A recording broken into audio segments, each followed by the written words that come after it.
Alright guys, back in action today. The first day salmon fishing for this setup right here. We're going to hopefully put it to the test. We're going to get out, do some trolling. There haven't been many reports going on around this area at least, so we're kind of an exploratory mission right now. We're just kind of looking for some birds, for some signs of life. There's actually a lot of kayakers out here. It's probably like maybe 8 to 10 in total. So hopefully someone can find something. Another reason why I have these radios is so we can talk to each other. And if one person finds a fish, they can kind of let us know and we can all work together that way. So, like I said, we're just going to start trolling around and see if we can find something.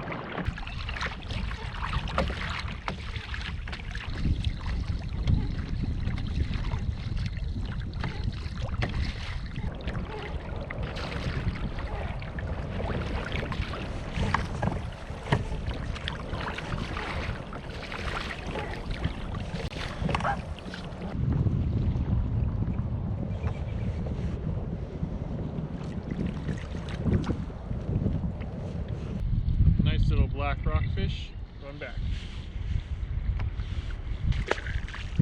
So salmon was a bust. I tried this morning for a little while. It's 9:30 now. I think we probably trolled for like 2 hours, and there's like at least 8 or 9 kayaks out here. No one had any hits, so we gave that up. Now we're gonna do some rock fishing. But instead of the standard rock fishing, I mean, you can catch rockfish in a variety of different ways. You can use bait, you can use shrimp flies, you can use swim baits.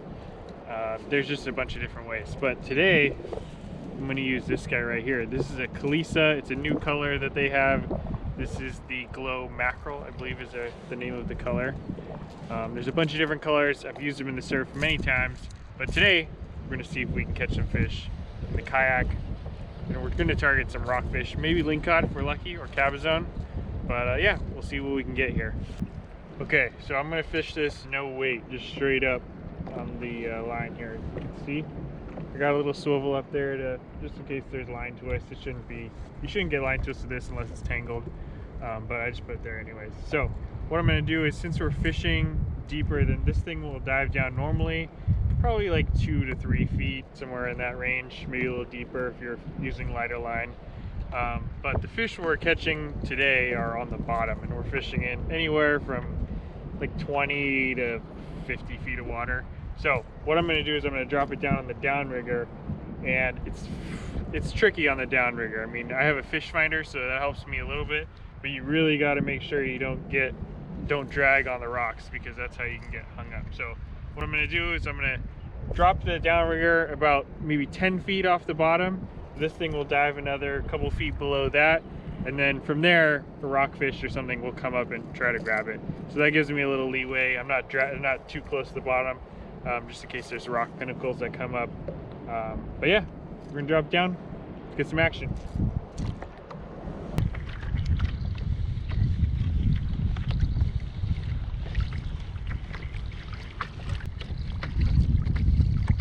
Right here. Should hook up right in here. Good marks.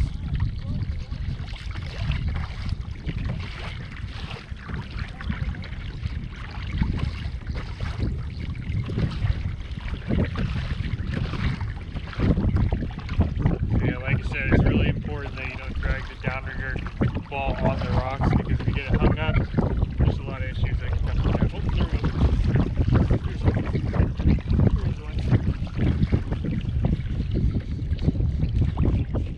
But you can get it close.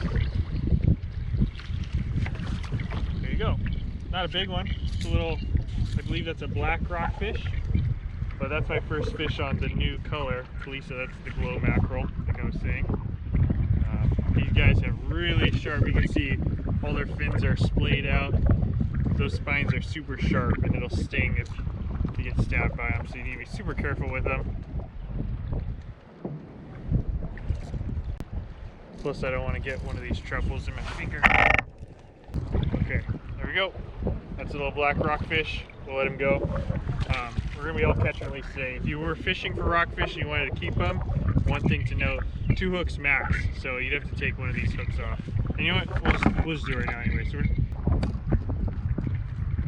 take take off this middle treble here. I don't know, what do you guys think? What's the best, if you're gonna take one of these hooks off, which one would it be?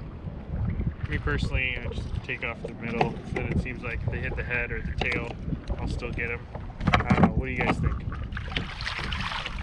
Let's see how many species we can catch on this guy. I think we can catch, let's try to catch, well, 5 would be a good number, but if we catch at least 3, let's shoot for 3. 5 is an ambitious number. Yeah, lingcod would be nice.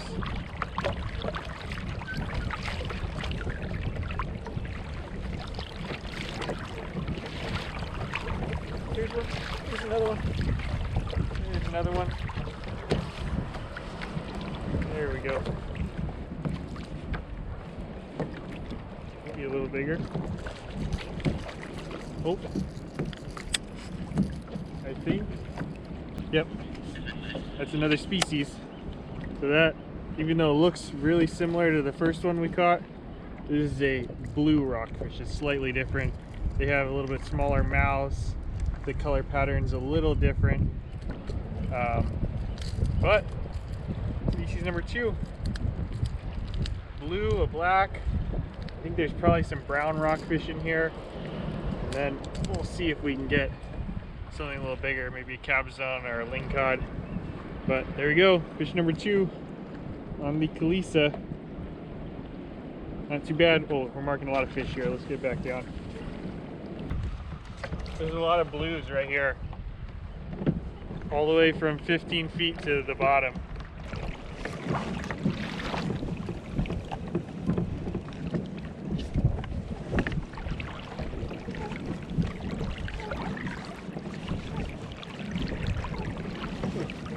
Come on. That one. Right when I changed the depth.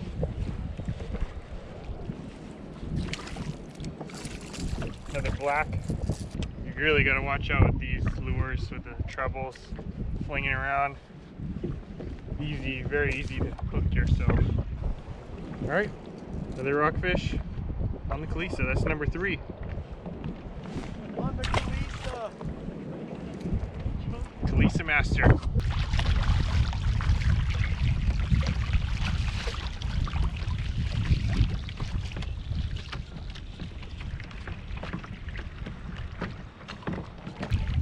If you're pedaling, yeah, you can do whatever. Like taps for them? Like you're pedaling? Oh, I'm on. Oh my god. Oh, that's a good one. Oh man.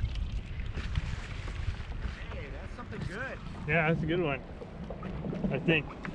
Unless it's stuck on a rock. No, I don't think so.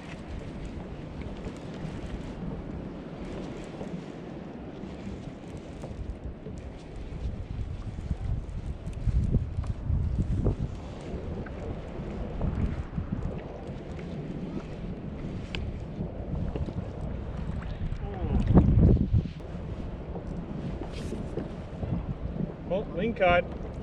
Lingcod on the Calissa. Go upstream from Adam. I think I'll keep it.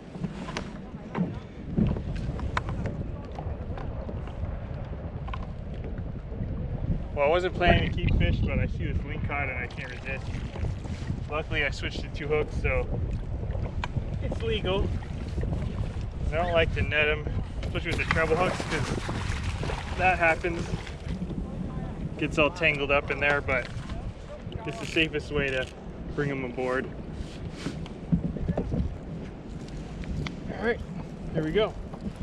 That is a nice ling on the Calissa right there.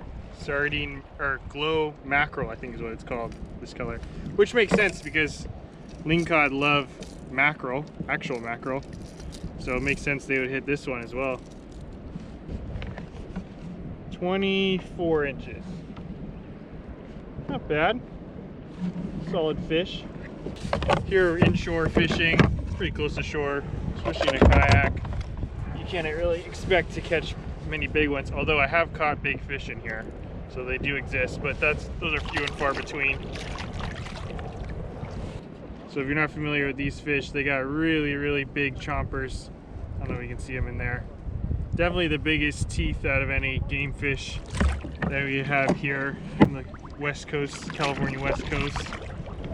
At least that I can think of. Maybe, I mean, sharks obviously have teeth, but other than sharks, I think these are pretty much the big toothy critters that we can catch. And they taste really great. I mean, if you ever had like fish and chips, this is very similar. It's like a nice white flaky meat. It goes well in the deep fryer, goes well in the oven, baked, steamed, fried. Everything is good fried. So once again, like I said at the beginning of the video, this lure is it's designed for surf casting, and we're kind of working it a little differently than it's meant to be, but it definitely works out here. I mean, it's a little expensive. I probably wouldn't recommend trolling it near the bottom just because of the chance that you could get hung up and, you know, lose the whole lure. Kind of sucks, but for surf casting, definitely recommend. I've caught many perch, striped bass on these lures. I haven't caught on this color yet. It's kind of slow in the surf these days. I don't know why, but it seems like the striped bass and perch are just off the bite as of late. But I'm sure they'll be back. I'll be using it in the surf again whenever they're hitting out there. But if you want to get one for yourself, use the promo code DIEHARD. You'll get 10% off. It's a little bit cheaper. Well, actually, it's a lot cheaper than Lucky Craft, and it's pretty similar. I mean, there are a few differences. Different people will say different things, but it's pretty similar. And in my opinion, it definitely works out there. So check it out. I'll leave the link below. Uh-oh.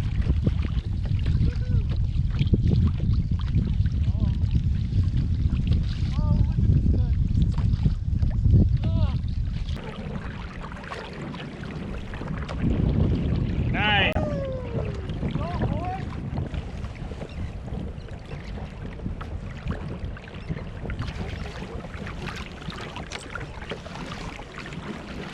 Got him. Got him. Got him. Right on the drop. Another nice little blue rockfish. They're really these are schooling rockfish. So, like I said before, there's many different kinds of rockfish. Blues, blacks, browns, olives, vermilions. But these in particular are schooling rockfish. They live in the middle of the water column, whereas a lot of them live towards the bottom in the rocks. Hence their name, rockfish. But these can be schooling. They can go anywhere from the bottom to the top. I've even seen them surfacing on the top of the water before. So very cool fish. Also, these are also good eating, but I'm not keeping any today. Actually, I wasn't planning on keeping even the lingcod, but couldn't resist when I saw it in my net. So anyways, this one, we're lucky for him, gets to go back. All right guys, I'm gonna do a little surf landing tutorial here. Now, I'm by no means a pro, but this is just what I've gathered from a little bit of experience and talking to other people with a lot more experience. So here's the deal. So first and foremost, I've cleared everything like in this area as much as possible, at least. So like my rods, my what is this, downriggers, pulled up and tucked in, everything in this area. Honestly, it'd be nice if I could get rid of this camera, but for the purposes of this video, I can't. So I'll show you guys. So first things first, I take care of all of this and then paddle in until I'm just about outside the breaker, right about in this area. And then also while I'm out here, I also kind of look at the waves, see where they're breaking, like over here. I don't know if this camera's gonna pick it up and turn it a little bit. Over here the waves are breaking, and over there the waves are breaking. So I kind of want to go straight in here if I can. So like I said, once I'm right outside the breakers, then I'll pull out my pedal drive, keep that out there, and pull up my rudder as well. Put that in, pull this up. Okay, so now the bottom of my kayak is flat, so I won't catch anything when I drag it up on the sand. It'll be no problem. And now I'm just using the paddles as my driving force. So one thing to keep in mind, you never want to go sideways. You always want to be straight or perpendicular with the beach, perpendicular with the wave, so that if one does break, you're not going to flip your kayak. And then while I'm sitting here checking it out behind me, there's a few bigger swells coming in, so I'm going to wait these out. And then once these pass, we got one more. That's not too bad. So now that those have passed, we're in a bit of a lull. Now I'm going to start paddling. Now this is the dangerous part right here. This is the worst area to be in. So we don't want to spend a lot of time in this area. We want to get in as soon as possible. So if you could catch the back of a wave, anything, paddle your butt off, just don't stay in this area. I'm going over some grass right here too, so that's another reason why you want to pull up your pedal drive.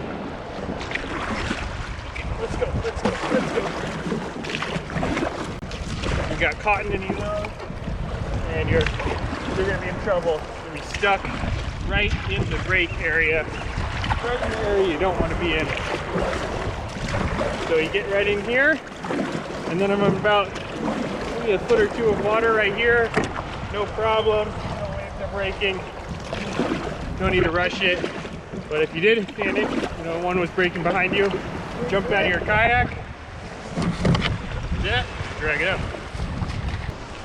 Alright guys, that's gonna do it for today's video. I'm taking a little cover here. It got really windy out there, and I'm sure the audio was not that great. But luckily, thanks to Taku, who's with me today, he hooked me up with his old audio system, and I actually have a newer, very nice one coming in the mail. So that should be fixed very, very soon. Unfortunately, slow day out on the water for salmon. I think one kayaker hooked one maybe, but didn't land it. And other than that, that was pretty much it. So tough day out there, but luckily the Calissa came through for us on the Rockfish and lingcod. Really did the trick for us on the blues, blacks, and the nice lingcod also. Do make sure if you're using this for lingcod or rockfish, do make sure you're taking off one of these hooks, because the legal maximum hook count, I guess, for rockfish here in California is 2. So got to take out one. Doesn't matter which one, but I took off the middle one. So if you wanted to check this out or any of the other Calissas, the sardine glow, the nuclear pink, this is the glow mackerel or mackerel glow. I'll leave a link in the description. Make sure you use the code DIEHARD at checkout, DIEHARD, so you can get 10% off your order. So anyways, like I said, I'll leave it linked in the description below. But thank you guys for watching, and we'll see you on the next one.